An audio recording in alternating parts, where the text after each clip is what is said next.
नमस्कार मित्रांनो, बऱ्याच वेळेस तुम्हाला सांगितलं जातं की तुमच्या गाडीचं इंजिन काम निघलंय. बरं, इंजिन काम निघाल्यानंतर कोणता पार्ट खराब होते की कशामुळं इंजिन काम निघतं. बरं, कोणता पार्ट खराब झाल्यामुळे तुमच्या गाडीचं इंजिन काम निघलं असं म्हणतात किंवा कशामुळे इंजिन काम निघतं हे बघा.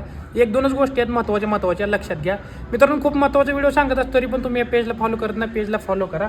लक्षात घ्या मित्रांनो, ही जी पिस्टन आहे ना, इथं मुवमेंट करत असतो. ही पण मेटॅलिक पार्ट असतो, ही पण पार्ट मेटॅलिक असतो. लक्षात घ्या, ज्यावेळेस तुमच्या गाडीमध्ये ऑइल कमी असतं मित्रांनो, ऑइल कमी असल्यानंतर सगळ्यात जास्त इंजिन काम निघतं किंवा कुलंट कमी असल्यानंतर इंजिन काम निघतं किंवा हेड गॅस्केट गेल्यानंतर. तिन्ही पण गोष्टी समजून घ्या.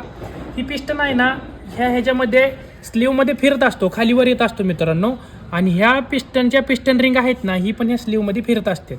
ज्यावेळेस या पिस्टनच्या पिस्टन रिंगाला ऑइल कमी पडतं, ज्यावेळेस तुमच्या गाडीमध्ये ऑइल कमी असतं, त्यावेळेस ह्या पिस्टन रिंग आहेत ना आणि ह्या स्लीवमध्ये फ्रिक्शन जास्त होतं, घर्षण जास्त होतं. त्यामुळे काय होतं माहिती आहे का, इथं घासले गेल्यामुळे इथं मार्किंग पडते मित्रांनो.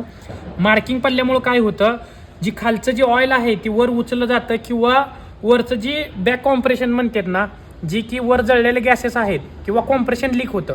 वर जी पिस्टनवरती जळलेले गॅसेस आहेत, पेट्रोल म्हणा किंवा डिझेल म्हणा, जळलेला धूर आहे ना संपूर्ण इंजिनमध्ये निघाला जातो. मग बरेच जण म्हणतात तुम्ही नवीन गाडी घेता किंवा जुनी गाडी घेत असताना तुमच्या गाडीचं डिपस्टिक खोलून बघायची की तिथनं धूर येतो का नाही. ती धूर कुठून येतो मित्रांनो, तर ह्याचं कारण हे असतंय. म्हणजे लक्षात घ्यायचं मित्रांनो, तुमचं जर गाडीचं इंजिन काम निघून वाटत असेल तर कुलंट एक आहे ती तुमच्या गाडीचं संपू द्यायचं नाही मित्रांनो. दुसरी गोष्ट, कमी ऑइलवर गाडी चालू द्यायची नाही. चालली ना, हे प्रॉब्लेम होतं मित्रांनो.